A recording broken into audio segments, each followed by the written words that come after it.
I read? Yeah, please. Please. And since all things are the one self in its manifestation, we shall have equality of soul towards the ugly and the beautiful, the maimed, the maimed and the perfect, the noble and the vulgar, the pleasant and the unpleasant, the good and the evil. Here also there will be no hatred, scorn, and repulsion, but instead the equal eye that sees all things in their real character and their appointed place. For we shall know that all things express or disguise, develop or distort, as best they can, or with whatever defect they must, under the circumstances intended for them, in the way possible to the immediate status or function or evolution of their nature, some truth or fact, some energy or potential of the divine necessary by its presence in the progressive manifestation, both to the whole of the present sum of things and for the perfection of the ultimate result. That truth is what we must seek and discover behind the transitory expression, undeterred by appearances, by the deficiencies or the disfigurements of the expression. We can then worship the divine forever, unsullied, pure, beautiful, and perfect behind its masks. All indeed has to be changed, not ugliness, not ugliness accepted, but divine beauty, not imperfection taken as our resting place, but perfection striven after, the supreme good made the universal aim and not evil. But what you do has to be done with a spiritual understanding and knowledge, and it is a divine good, beauty, perfection, pleasure that has to be followed after, not the human standards of these things. If we have not equality, it is a sign that we are still pursued by the ignorance. We shall truly understand nothing, and it is more than likely that we shall destroy the old imperfection only to create another. For we are substituting the appreciation of our human mind and desire soul for the divine values. Yeah. Okay. So we'll go through each sentence and see whether it is clear. Okay. Yes. So, good morning, everybody. Sorry for the delay. My computer is giving trouble. I'll have to get it repaired. Morning, Okay. So, equality and the annihilation of ego. Now, and since all things are the one self in its manifestation, we shall have equality of soul towards the ugly and the beautiful, the maimed and the perfect, the noble and the vulgar, the pleasant and the unpleasant, the good and evil. So, we have to understand this correctly. It doesn't mean to say that we accept all happily. It means that they will not affect us. Our normal reaction to beautiful things is you find it pleasant and you may even be attached, okay? And when you see something unpleasant or something ugly, then you recoil from it. There is a repulsion. So when you see these things, there should neither be attraction nor repulsion. That's what Sri is saying. It doesn't mean to say that we don't recognize the evil. We recognize the falsehood. We do. We see all the colors. It's not that all the colors are only one. Okay? We see, but it does not affect us. That's the whole point. Okay? That is the equality of soul. So, and why should that be? Because the divine is everything. Okay? He is also the ugly and he is also the evil. Because then again, that also requires a lot of explanation. But that explanation is there in the life divine. Okay, in very great detail. The divine is creating things, and when he creates infinitely. So the infinitely goes to one end and goes to the other end also. Okay, just as it's very easy to understand it with the example of light. Okay, when light is being produced by the divine, he produces infinitely. infinitely bright and infinitely also not bright. So when it goes not bright, not bright, not bright, it becomes darkness. So darkness is actually light reduced to its minimum. So exactly the same principle you can apply to everything. Ugly and beautiful. Beautiful is one end and the ugly is another end. It's the same. The vibrational quality is the same in both, and it's only two poles. So you have to be absolutely equal to both to escape. Because these things are, if you don't have equality, you will get attachment, and attachment will give you ego, and there will be attachment and desire will come in. So that's what Swami is saying. Since all things are the one self in its manifestation, the one self is there, but in the manifestation, there are many. So all things are really the divine only in manifestation. We shall have equality of soul towards the ugly and the beautiful, the maimed and the perfect, the noble and the vulgar, the pleasant and the unpleasant, the good and the evil.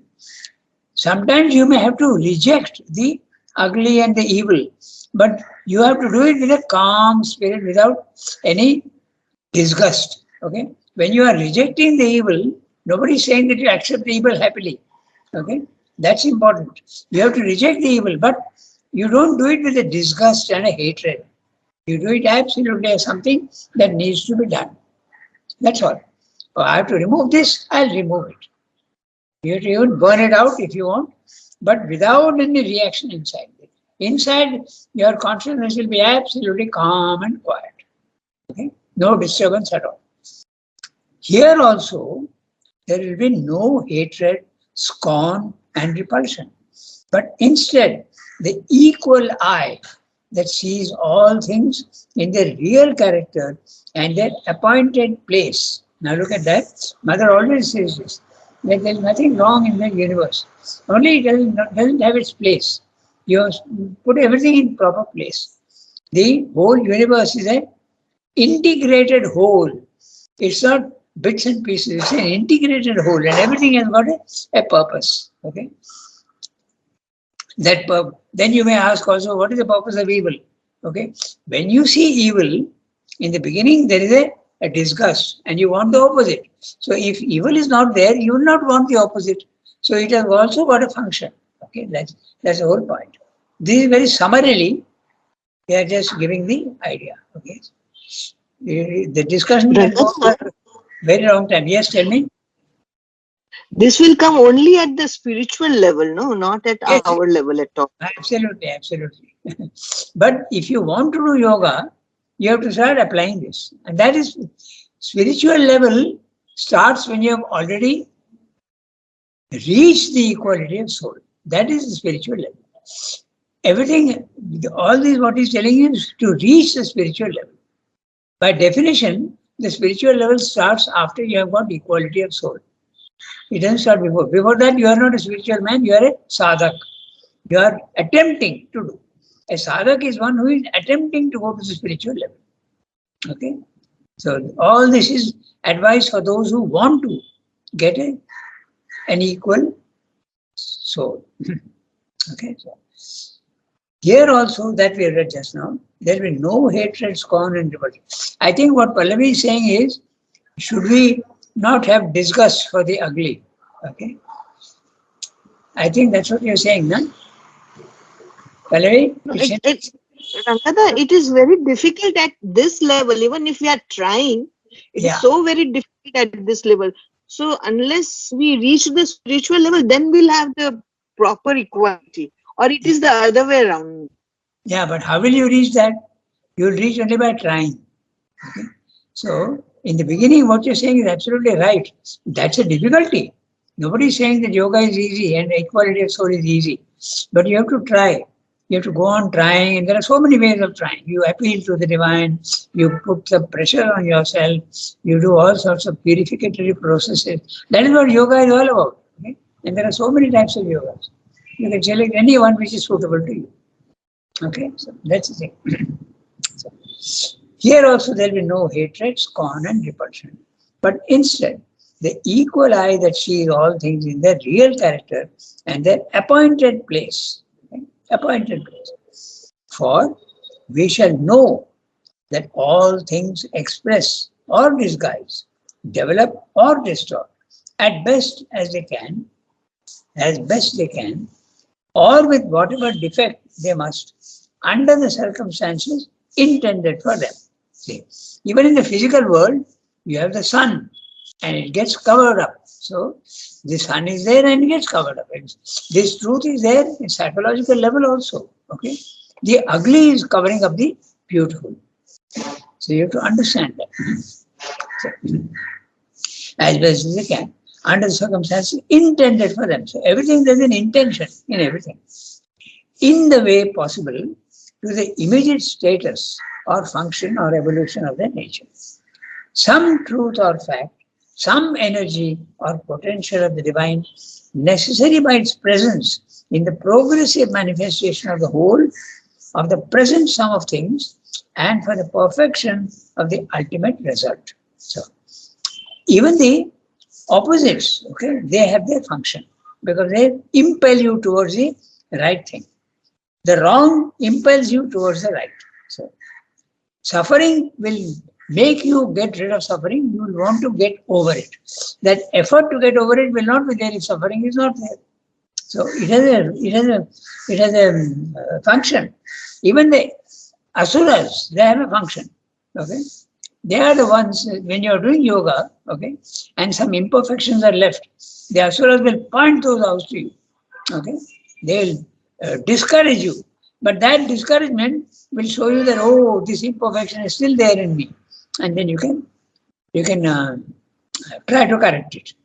In fact, it is called the, like mother was saying in French, les censeurs, like the censor board, okay? They point out to you what is to be changed, okay? So if you see it in that way, then it makes a lot of sense, okay? In the Vedas also, that's why they are called the ones who are not helping you, retarding you. But that is a function. They are pointing out to you what the defects are. Instead of getting depressed, one should actually try to get rid of them in a very quiet manner. I read the next sentence. That truth is what we must seek and discover behind the transitory expression. The transitory expression, beautiful and good. Okay, they are beautiful and ugly, truth and falsehood. These are all the transitorynesses. Even the truth in the physical world is transitory. You have to go beyond both and get that which is the essence of all these things. Undeterred by appearances, by the deficiencies or the disfigurements of the expression in the physical world. The divine is the expressor. He is expressing himself in the universe. So the universe is the expression. Just like the poet is one who is expressing himself through his poetry. So the universe is nothing but the expression of the divine. We can then worship the divine forever unsullied, okay, pure, beautiful and perfect behind his masks. That is also one thing we must remember. That which is ugly, if you penetrate deep and not remain on the surface, you will see that the divine is there also. And he is masking himself. All indeed has to be changed. Not ugliness accepted, but divine beauty. There you are. Ugliness is not to be accepted. It has to be rejected. But it must not give you, as I said, it must not give you disgust, nor should it give you hatred for it. Calmly, quietly, you have to set it right. Just like if you have got your bicycle has suddenly gone wrong, you shouldn't get upset. You just go to a mechanic to get it right without emotion. So that's exactly the same thing you have to do. Something is wrong, set it right. Get it repaired. Okay. Without being upset. All indeed has to be changed. Not ugliness accepted, but divine beauty. Not imperfection taken as our resting place, but perfection striven after. Okay? The supreme good made the universal aim and not evil. So rejection is there. but not with disturbance. That's the whole point.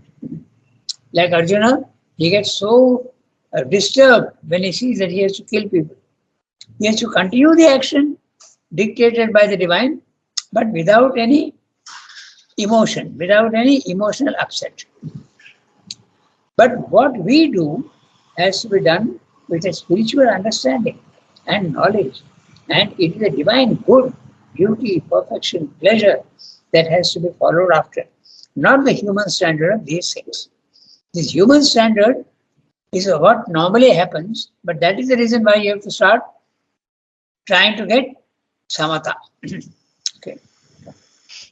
If we have not equality, it's a sign that we are still pursued by the ignorance. We shall truly understand nothing, and it is more than likely that we shall destroy the old imperfection only to create another, a slightly better version of the evil you will create. For we are substituting the appreciations of our human mind and the desire soul for the divine values. So equality is a sign. So whenever you see that there is an upset, all this applies only to when you are trying to improve yourself and trying to do yoga. If you are not trying to do yoga, all these things don't apply at all. Okay. You must have motives, you must reject sometimes with even disgust if you are at a lower level. Because if you don't have disgust, the rejection won't be won't be entire and won't be full. Okay, so all this applies only when you're trying to improve yourself and get rid of all these values. Now we can go to the next one. Equality does not mean, there you are. Now he's going to explain what equality means. Not accepting good and evil, not accepting beautiful and ugly altogether. No, it's not that. So it's a very small para, somebody has to read. Sonki read last time. So now Archanadi, if she has the text and she is willing to read, she can.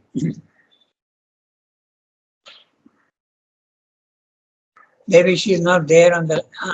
Okay. Yeah, she is. One minute. Okay. Take your time.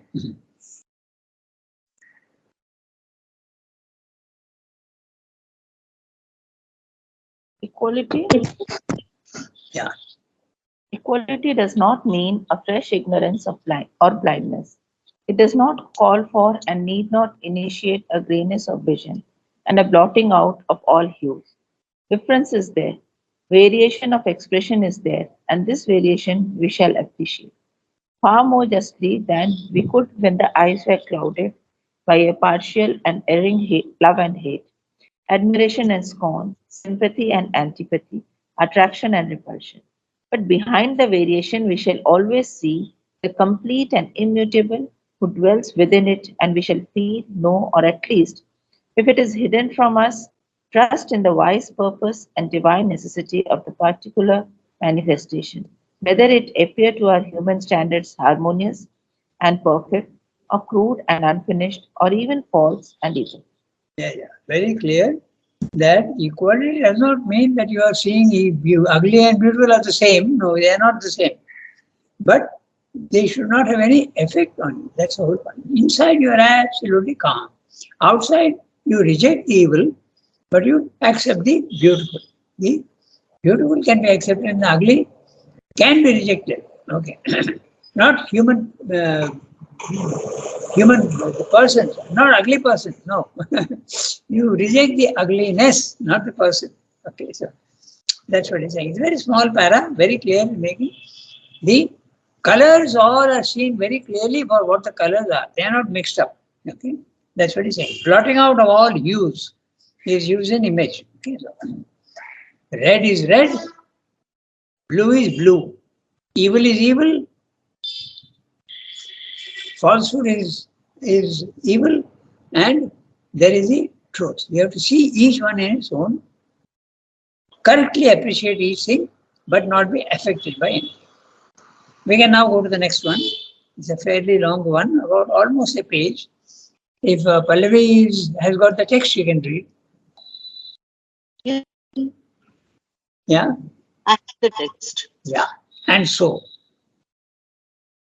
Rangada, one question before this. When he Yeah, says whether it appear to our human standards harmonious and perfect or crude and unfinished, even yeah, false and evil, then fundamentally we have to have faith because we have not seen the divine. We know that when mentally we know it's divine or we know it is something different, but we don't see it through our human eyes. So fundamentally, if we have faith, then we can have the equality.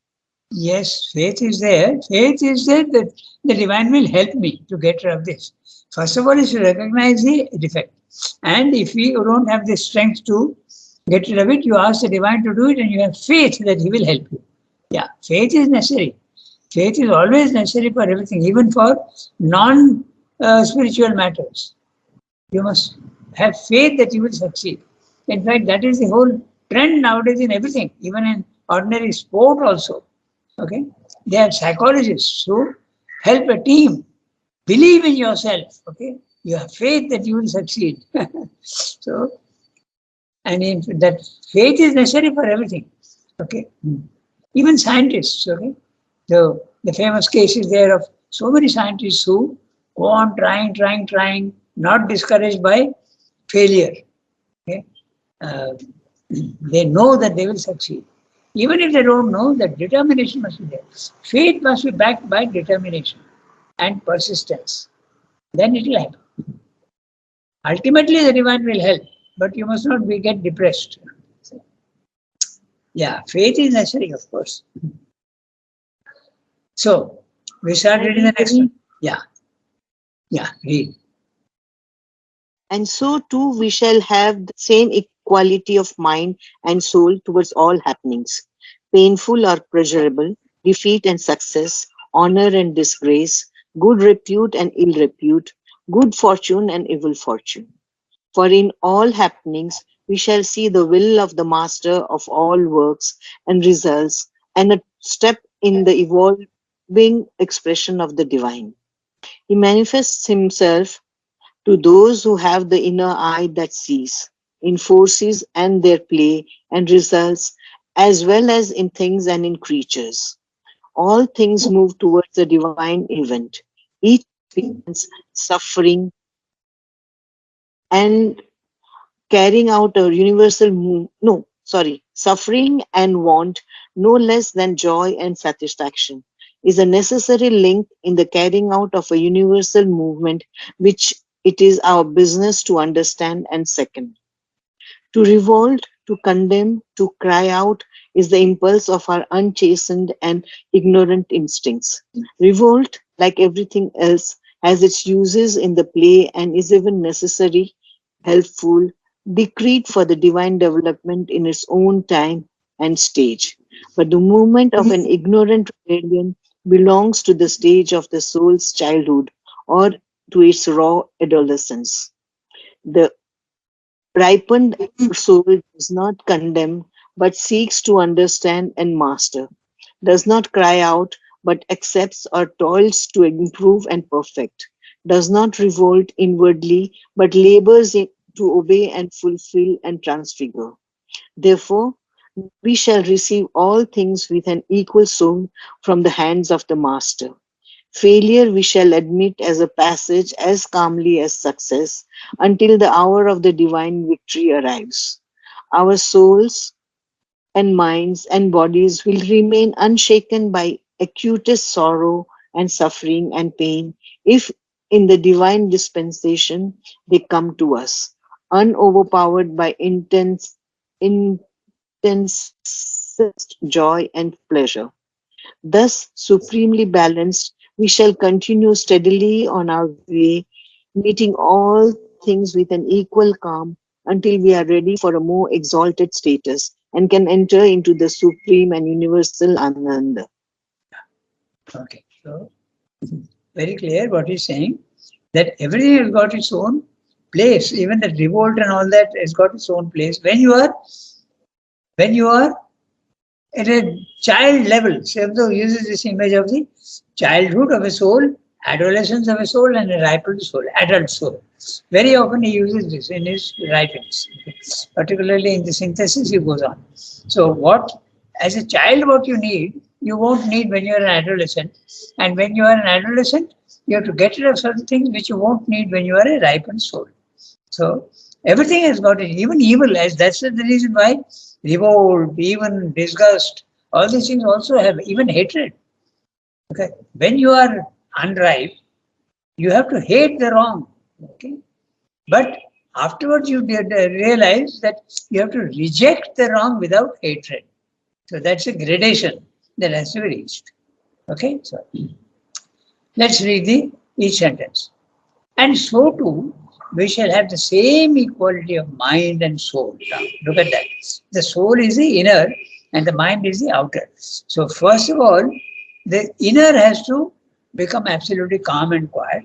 Even our inner is not calm and quiet at all. Okay? So the inner, always the progress starts from the inner.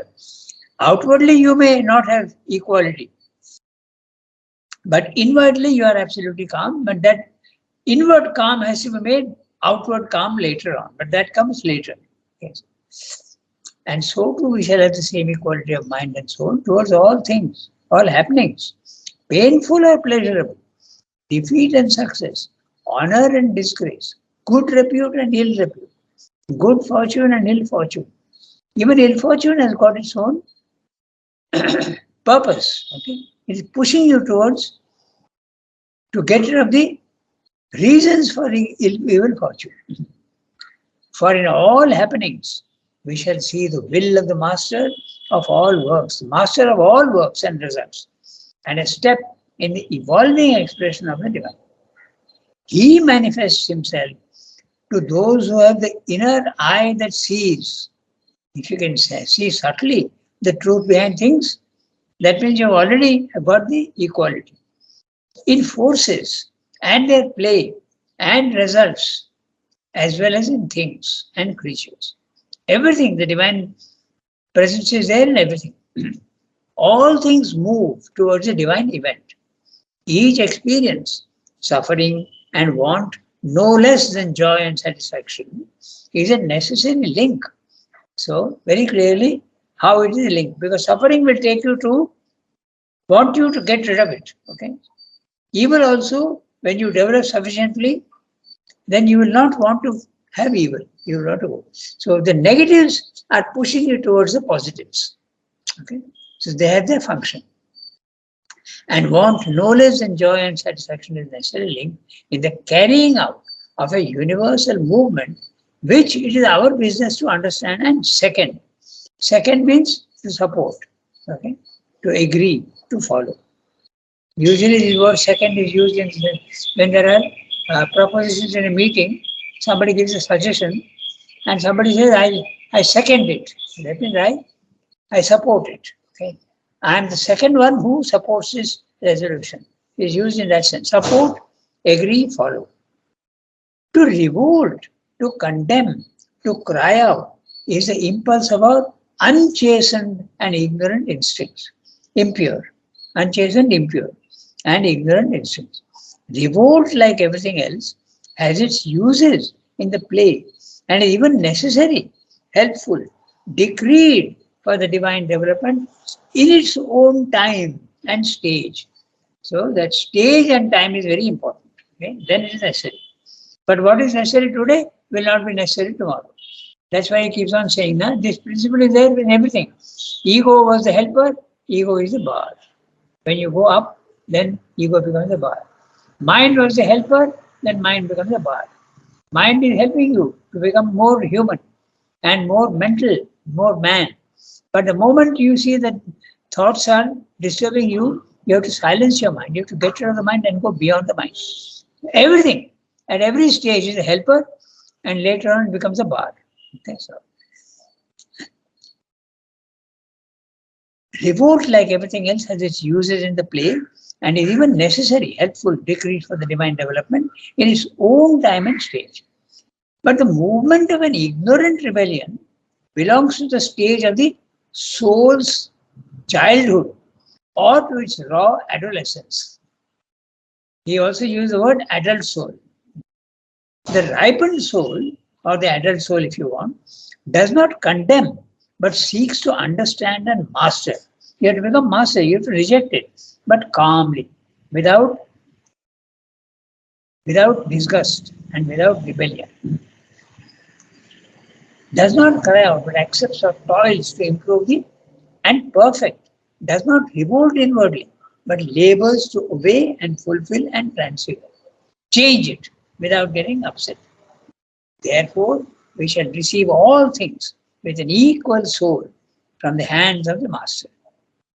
Whatever the divine gives you, you accept calmly. That this is this surrender aspect. The whole Sri Aurobindo's yoga can be summed up with three processes. One is constant aspiration. The first, constant aspiration. Remembering the divine in everything. Eating, sleeping, playing, studying. Keep the divine in your mind. You start with every event and end with every event also, you remember. Second is surrender. Everything that happens to you, good fortune, ill fortune, okay, success, failure, you surrender to the divine and try to see the reason why it is happening. But don't get upset. Okay, surrender to the divine. But surrender does not mean that you surrender to everything. The third one is important, rejection. All that is an obstacle in you, you have to reject. The entire integral yoga of Sri Aurobindo can be summed up with these three processes. Constant aspiration or remembrance is the same thing. Or second is surrender without getting upset to anything. Accept and calmly see everything that's happening to you, objectively. Third, reject everything that is an obstruction to you. But you don't know what's an obstruction to you, so there also is a gradation. Whatever you can see is an obstruction, get rid of it. Reject it. So there also there are many things which you don't see. But slowly as you progress, you will be able to see. That's the whole thing. So, therefore, we shall receive all things with an equal soul from the hands of the Master. Failure we shall admit as a passage as calmly as success until the hour of the divine victory arrives. Our souls and minds and bodies will remain unshaken by acutest sorrow and suffering and pain if in the divine dispensation they come to us. If the divine says that ill fortune will come to you, you accept it quietly, unoverpowered by intensest joy and pleasure. So, even intensest joy also, you should not get affected by it. Thus, supremely balanced, we shall continue steadily on our way, meeting all things with an equal calm until we are ready for a more exalted status. Exalted, high, noble, elevated, and can enter into the supreme and universal Ananda. Okay. So, very clear what equality meant here, meant very clear. Equality does not mean that you don't reject. You do reject, but don't get affected by it. Okay, it's 8:37, so I think we have to stop here today. Next time we'll take up. This equality cannot come. Okay, we stop here today. Okay, good morning everybody. That's it. What should we?